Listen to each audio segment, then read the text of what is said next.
On this week's episode of A Drier Dose of Disney, Jared shares with us some travel tips and tricks when going to Paris.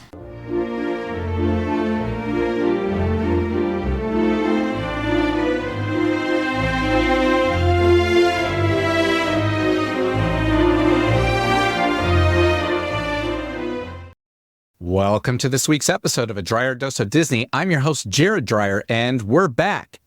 So we've been traveling the last few weeks of this summer. So we went to Disneyland Paris, which you know about from our previous episodes, as well as when we got back. Immediately, we turned around and went to Orlando, to our condo down there at A Drier Dose of Disney, and spent a few weeks in Orlando doing what we do, going to the Disney and Universal parks and having a great time with friends and family down there and just really celebrating all things Disney.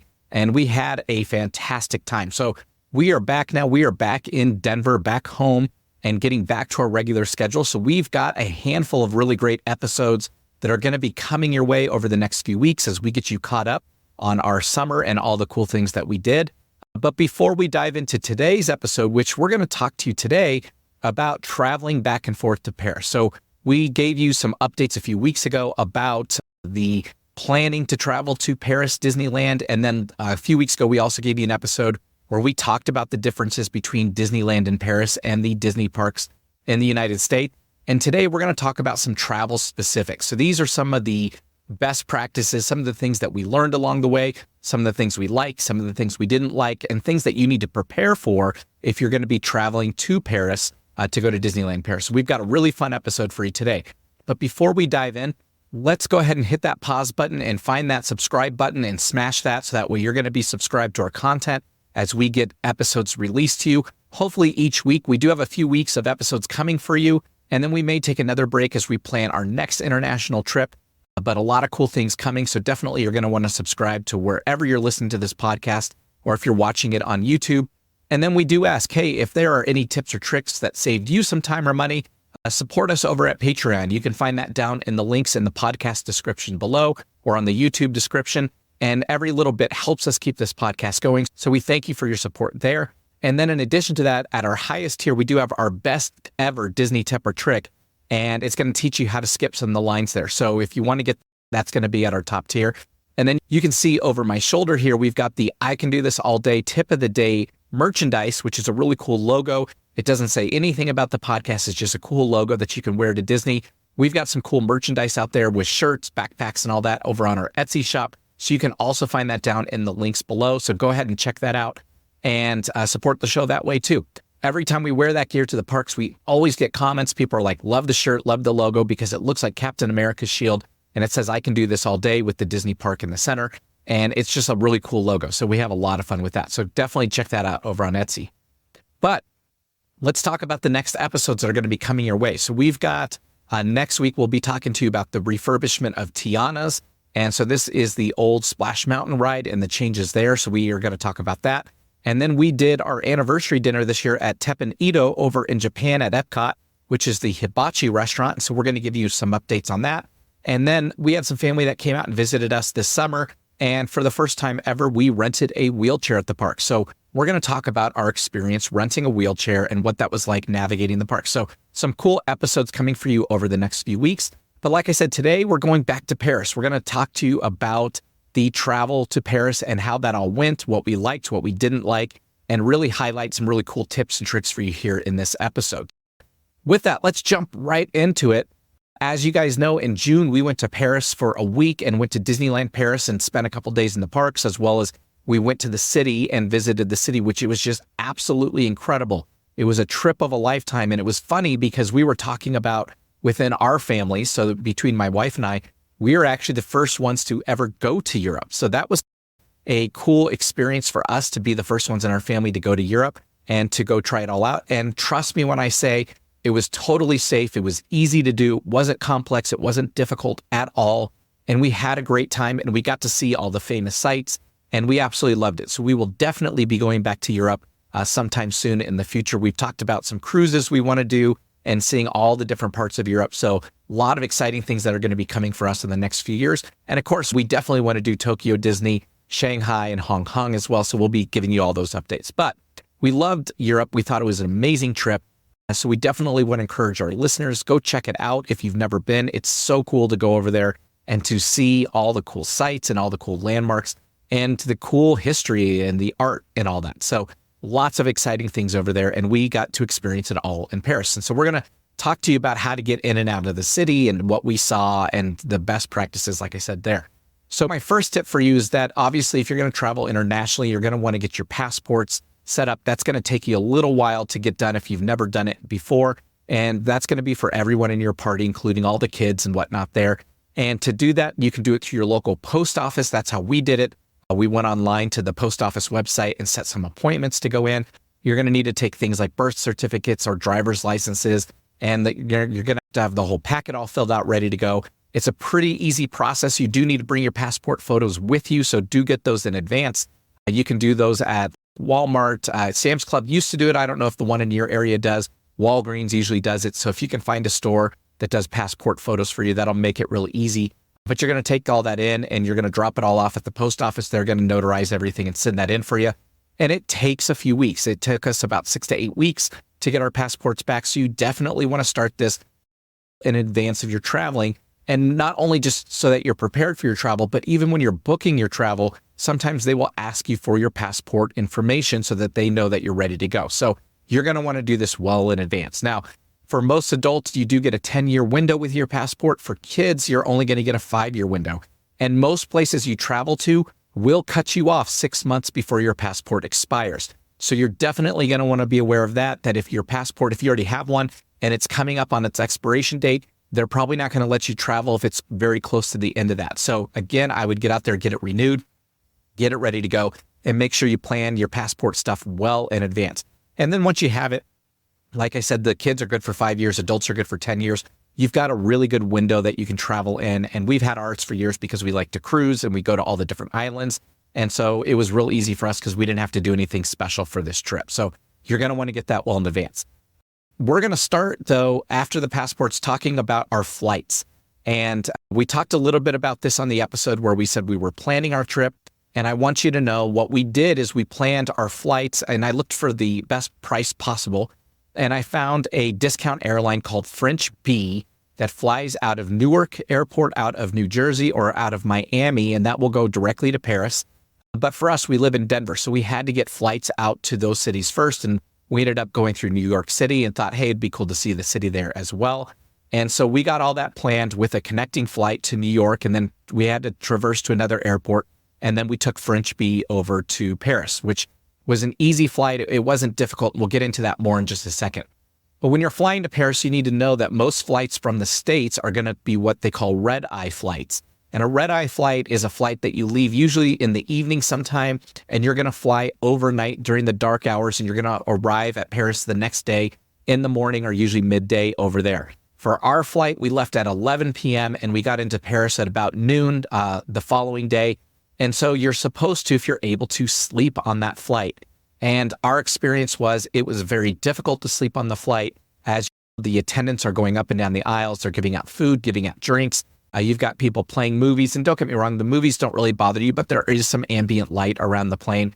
But there's a lot of movement going on the plane. Now, with 3 of us, we sat in one row together with just the 3 seats off to the side. And my wife and daughter are over towards the window in the middle. I always sit on the aisle. And I will say, sitting on the aisle, I had constant nudges and bumps from people walking up and down the aisle to go use the restroom or just to stretch their legs a little bit. So it was very difficult to sleep on an aisle seat. I can tell you if you're up against the window where you can lean against the wall or something, that may be a little bit more easier, but it's difficult to sleep on these flights. So do know that is going to be a challenge for you when you go more often than not.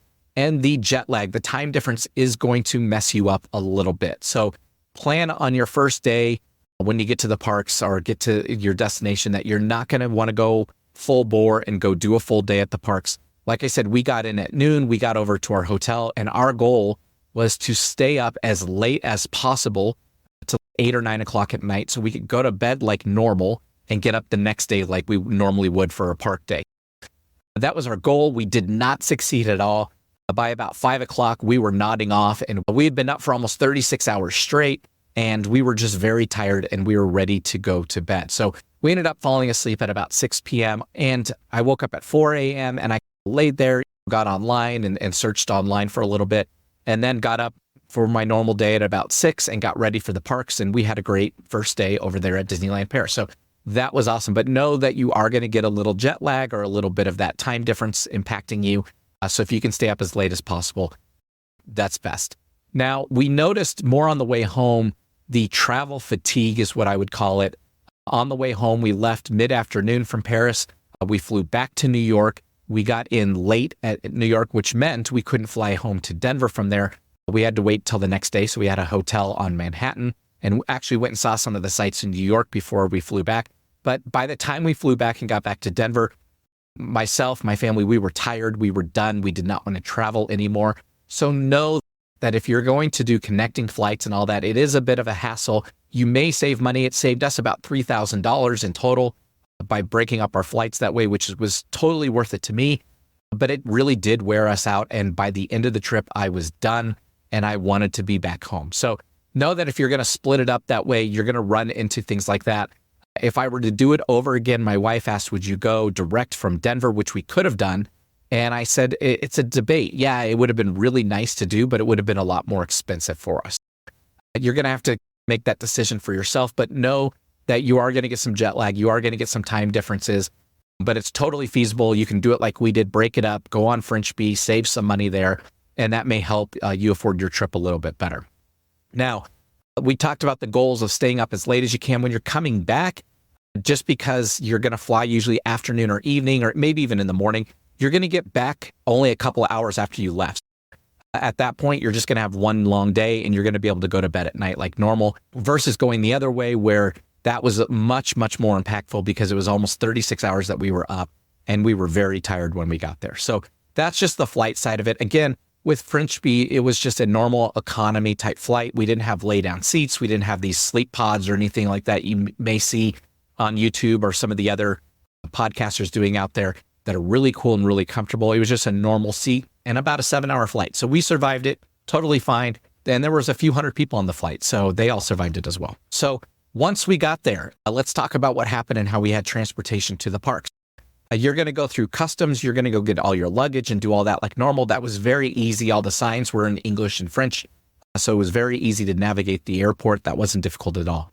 When we booked our trip over to Paris and Disneyland, we went through the Disney site and booked a Disney hotel, as well as we booked transportation through Disney. So that's the Magic Shuttle that runs between the Paris airports and the Disneyland park. And that was really easy.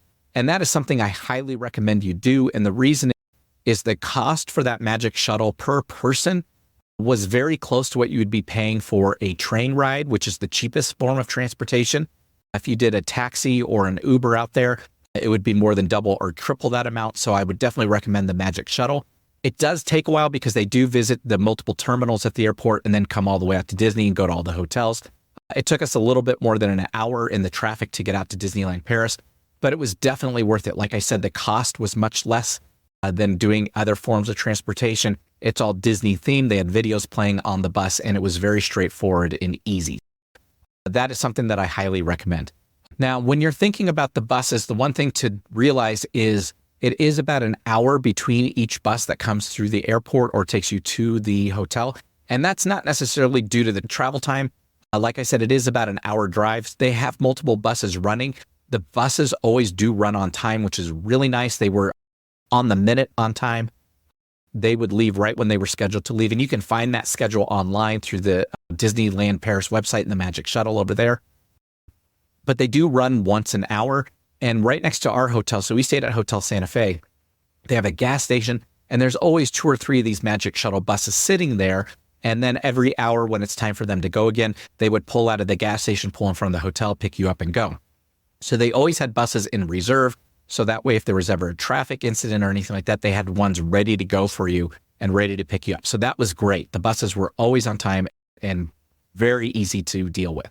You could look at doing travel by train, which a lot of people, especially the locals, do.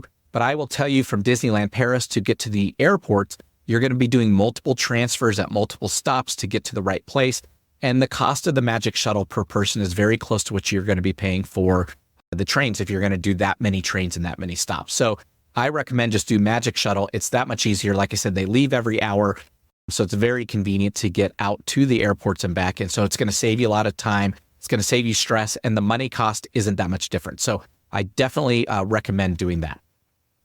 The next thing we bought through Disney to go see the city of Paris was they have some tours available. So you can take a tour on a double-decker bus, or you can take a river cruise that's going to take you up the main river there through Paris, and you're going to see a lot of the sights there. Now, when you set this up through Disney, you're going to pick your day, you're going to pay for your people, and you're going to choose which type of excursion you want to do. We decided on our first city day we wanted to do this, and that actually was a really great idea because it oriented us to the city really well. So I highly recommend doing one of these tours. I will say between the two, I would do the bus. The bus is a better tour in the sense you're going to see more on the bus. You're going to see the city. You're going to see the architecture. You can get to more of the sights on the bus, where the cruise is going to go right up the river, and you're only going to see things from the river. What was funny was when we booked it, again, it was through Disney, so Disney arranged all the transportation. When we rode out there to go board, our bus was full of people from Disney, and every other person on our bus was going on the river cruise, which was surprising. We were the only family that went on the bus, and once we went through and did it all, we were surprised with how much we saw, how much we loved it, where the other people that were on our bus came back and said, yeah, we saw a couple things. We saw the Eiffel Tower. We saw a few of the landmarks, but they didn't see as much as we did. So definitely would recommend you to do the double-decker bus tour if you're going to do that. Now, like I said, Disney took care of all the transportation. What was very surprising to us is these tours start early in the morning, usually 9 a.m. or so, running through the city, and then they go till late in the evening until it's dark. The tour bus picked us up at about 10:30 a.m. Like I said, it takes about an hour to get back into the city, so we didn't get there till about 11:30, almost noon. We went on our tour, but they wanted us to be back at the site to get back on the bus to go back to Disney by 6 p.m. So we only really had about a 6-hour window to get out there and to see everything. So that was a little bit surprising that they didn't give us the full day and they didn't let us experience the full city the way that some people may have wanted to. So it was a little bit cut back on time. Now, when you're looking at these tours, what else was surprising to us was online, the bus tour says it takes about 2 hours to make a full loop through the 10 or so stops that you're going to go see. And those 10 stops are the iconic landmarks that you know about. So you're going to see the Eiffel Tower. You're going to see the Arc de Triomphe. You're going to see the Louvre. You are going to see Notre Dame. You're going to see the Bastille. We saw Moulin Rouge as we went through the city. So there's a lot of cool places you're going to see. Typically, unless you get a special bus, you're not going to go to Versailles. That's a little bit further outside of the city, but everything else that's in the city, all the famous landmarks that you've heard about or read about or seen movies on, you're going to see on the double-decker bus as you go through the city. So that's really cool. But like I said, online, it said that the full tour would take about 2 hours. So when we got on at about noon, we thought, okay, 2 hours, we're going to have plenty of time. If we have 6 total hours, that we can stop at some of these sites, take some pictures, maybe go get some food, get some lunch, and really see Paris. What was surprising, again, was the fact that it took us over 4 hours to get through the full loop. We were very glad after the first couple stops that we went on that we did not get off. And the reason we were glad is we realized that the traffic was a lot busier than we thought it would be. And this was on a normal weekday while the kids are in school, because they're in school during June. We were surprised. The traffic was pretty bad. It took us a while to get between these sites. And it took us about 4 to 4.5 hours just riding on the bus to get around to all of the stops and get back to where we originally started. So do keep in mind, if you're going to do this, I would not advise you to think that it's only going to be 2 hours. It's going to be much, much more than 2 hours to get around to all of them. And then if you want to stop and get off the bus, which you can, they have buses that come about every 10 to 15 minutes to every stop, and you just get back on the next one. You can go see the sights. And we did get off at Notre Dame. We went and saw the cathedral over there, and it was really cool. And we went down a couple back streets over there and found a great place to go have some lunch and had probably the best food we ever had in Paris in our entire stay doing that. So I recommend go find a great place to eat. But Notre Dame was the only place we got off the bus other than where we started and stopped, which was the Arc de Triomphe and then the Eiffel Tower. And the reason is because the Olympics, the path was broken. And so they had to shuttle us funny between the two sites there because of the Olympics and everything that was going on there. So we did have those two stops that we were out of the bus at the Arc and at the Eiffel Tower, but the Notre Dame was the only other place we got off. We did think initially we wanted to get off at the Louvre and run into the Louvre and go find the Mona Lisa and some of the other famous pieces of art. But looking at the line when we got to the Louvre, we were like, there's no way we're going to get through this line. There's no way we're going to get into the museum and find stuff and get back in time. So we decided not to do it. And we were so glad we decided not to. We had another day planned for Paris. So we said, this is what we'll come back and do. We'll go to the Louvre on the next day and not worry about it today. And I'm so glad we made that decision because the tour did take quite a while to get through. Now, the really cool thing about the double-decker bus tour is, of course, you can sit upstairs, you can sit in the bottom, whichever one you prefer. We did sit up top. It was a nice sunny day. I wore my hat because you can see with my bald head, if you're watching us on YouTube, that I probably would have gotten burned. But I definitely love being up there in the sun. And then they give you a headset that you can plug into your seat because every single seat had a jack. And you could plug into the headphone jack. And on there, you could select your language. And the tour was telling you about what you were seeing as you drove by. So they were telling you either about the architecture, about the district, about the landmark you were going to or just leaving. And it was really informative and it's all in English. So that was totally awesome. So absolutely love that piece of it because we got a great amount of history and a great amount of information just by riding the bus and seeing all this stuff. So that was really cool. Again, I would recommend if you're going to go out there, definitely choose the double-decker bus. You're going to see a little bit more. And it's a great thing to go see, like I said, the city and get yourself oriented to the city because this city is huge. It is absolutely huge. It actually surprised us with how big the city was with as much as we were driving around. Now, when we met back at the Eiffel Tower, which was our original stopping point, we had about 30, 40 minutes left until the pickup time for the Disney shuttle was ready to go. So we walked around the Eiffel Tower. We went down to the river. We checked out all the cool stuff around there, and it was absolutely amazing. But when it came time to leave to go back to Disney, I'm going to warn you, you need to be on time. You need to be ready to go. So we were there about 10 minutes early, and the bus driver was already out there collecting tickets, getting everyone checked in, getting everyone on the bus. And as soon as that 6 o'clock hour hit, they pulled out and they left. And unfortunately, there was a family left behind. And the only reason we know that is about halfway through our drive on the way back, so about 30, 40 minutes into it, the person that was hosting up at the front got a phone call because they did give out their cell phone number. And it was the family that was left. And they said, where are you? And they got into a large argument and everyone on the bus heard it. So it was comical, but they did leave on time, like they said. And if you weren't there, you had to get a taxi or find your way back to Disneyland Paris on your own. So do know that they were very prompt in that. Now, if you know a lot about French culture, you'll know that they're very relaxed and usually not necessarily always on time. I will say that the Disney buses and shuttles and all that were very regimented, and they did leave 100% on time, on the nose every single time. Be prepared for that you do need to be there in advance, ready to go. Otherwise, they will leave you behind. But like I said, there was more to see in Paris, and we were so glad we did that bus tour because we got oriented to where everything was, and we knew where we wanted to go back to the next day. Like I said, we knew we wanted to see the Louvre. We also wanted to see the Muséum d'Orsay because that had some really cool artwork there, and they've got a lot of Van Gogh. If you love the Impressionist type paintings and Van Gogh and all that, there's a lot of really cool art there. So we knew we wanted to see the two museums, but we knew we didn't need to go back to the Eiffel Tower or to the Arc de Triomphe or to Notre Dame again. So we knew where we wanted to go. Now, what we decided to do on the second day was we decided to take the train from Disneyland Paris into the city and to go see these museums. And I will tell you, that was so easy to do. We actually were starting to think, well, would it have been better for us to get out there and do the bus tour on our own, which we'll talk about here in a few moments. But they have a train station at Disneyland Paris, and I mean at the site of Disneyland Paris. So when the hotel shuttles drop you off at Disneyland Paris and Walt Disney Studios, they're very similar to Disneyland California, where the two parks are right next to each other, and you can go into either of the venues from the same area. But they also have a train station there. So the shuttle drops you off right in front of the parks. The train station's 100 yards away. You can walk and get into the train station, and you can ride the train.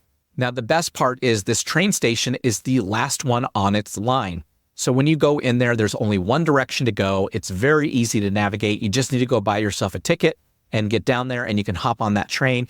And it's a dozen or so stops to get into Paris and to get into where the Louvre Museum is. And if you go online and just look at their website, it's very easy to navigate. It's in English. If you're using an English-based system or computer, you can select the language, and it's super easy to navigate. So not difficult at all. In fact, if you've ever been into any of these big cities with a subway system, so whether it's New York or you've been to Washington, D.C., which we have done both, I actually thought that the Paris train station was easier to navigate than those. But nonetheless, it's very similar in nature. You need to know what line you're on, and you need to know what stop you're going to get off on. And everything is so easy to understand. They have boards that tell you what the next stop is. And as soon as you get there, you just get off and you can walk to your destination. It was also very inexpensive. It was only a couple dollars for each one of us each way to get there. We did buy a round trip ticket, which made it real easy as well. So it was awesome to do. In addition to that, the train is faster than if you took a bus or a cab due to not having to fight traffic. So the train only took us about 40 minutes to get from Disneyland into the city and vice versa when we came back, versus about an hour when we took the buses back and forth between the airport or between our tour that we did with Disney. It's very straightforward, very easy. We got to our stop, which was actually one of the central points in Paris where they have multiple lines crossing. And again, it was very easy to navigate. And in fact, when you're going home back to Disneyland, because we stayed at a Disney hotel, they have little mouse icons next to the train that tells you which one goes to Disney. So it was easy to follow the arrows and the signs, even though a lot of it's in French. They do have English on there, but it was easy. You just had to find the Mickey head and just follow that. And it took you right to the right platform. And it's the last stop. So you just get on that train and it takes you all the way out there. So super easy. Now, like I said earlier, Paris is very spread out, but the two museums that we wanted to see were very close. So we got off the train, we walked to both of them. We walked and had lunch, and we also walked around the river area there and saw all the cool shops and sites. And it was amazing. We absolutely loved Paris. In fact, I will go as far to say that on our trip to Paris, my family and I enjoyed our time in the city and seeing the museums and seeing the architecture and the landmarks more than we enjoyed going to Disney, which is shocking to say because we're huge Disney fans. And of course, we absolutely love Disney. But the Disneyland Paris parks are so close to the California parks.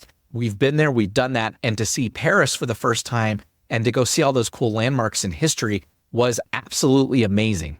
And on top of it, I'm a big art fan and I love the different famous pieces that were out there. So we spent a few hours at the Louvre walking around and seeing all the different wings of the museum and all the famous artwork. And they have really cool maps there that highlight all the most famous pieces and where they're at. So it was really easy to navigate. And then when we went across over to the Museum d'Orsay, it's a smaller museum. We walked the entire thing in a couple hours, but we got a chance to see some really cool paintings from some really cool artists that are very famous. And it was absolutely amazing. So definitely a once-in-a-lifetime experience. We got a lot of cool pictures. Those are on our Facebook out there if you want to go check those out. But we absolutely loved our time in Paris. So that now leads us to our I Can Do This All Day tip of the day. And this one is actually, it's in hindsight after we were out there and after we visited, we realized we shouldn't have bought our double-decker bus tour through Disney, though that was convenient and easy and it made it super convenient in the sense that I didn't have to think about it. It would have been a lot cheaper. It would have saved us a couple $100 if we did it ourselves. Meaning if the day we wanted to go do the tour, which again, I'd recommend you do it on your first day in the city to orient yourself and see all the cool sites and know which ones you want to come back to. We could have gone earlier. So instead of leaving at 10:30 and getting in at about noon, we could have hopped the first train at 8 a.m. or whatnot and gotten in by 9 a.m. when the tours were starting. With all those stops, you can buy tickets at any stop and hop on the next bus that comes. And you can ride around and the buses run all day, like I said, about every 10 to 15 minutes. So whichever stop was most convenient to that next train station, we could have found the bus there and hopped on and started our tour there on our own. Like I said, it would have saved us a ton of money. It would have saved us time waiting in traffic. It would have been not only quicker, but easier to do. And we would have probably had more time to see more. So if you want to get off at each one, you want to take some more pictures, you're going to want more time because like I said, we only had 6 hours with the Disney tour and it took us about 4 to 4.5 to get through just the driving portion, let alone not even getting out of the bus and going to have food or going to see anything. I would recommend definitely take the train and go into the city on your own and go see all that. Now, I said earlier in the episode, I'm glad we did the bus on the first day. I would encourage you, make the bus the first day of your actual time in Paris. And the train is easy. So just go on their website and definitely figure that out. If you want to come back on another day and do the river cruise, you definitely could do that. You're going to see some of the same stuff you're going to see on the bus, a little bit of a different experience, and they may tell you something different about the city that we didn't hear. But if you have multiple days, then you could definitely do multiple tours. In addition to that, there are special tours that go to Versailles. So I would recommend, if that's something you want to see, you can have another day and go take a couple trains or whatnot, or even go to the center of the city and take the special double-decker bus that goes to Versailles, and you could go see Versailles. So that would be really cool. So with that, we hope that you have a very magical week as you're planning your next vacation, and we will talk to you next time as we review Tiana's. Bye-bye.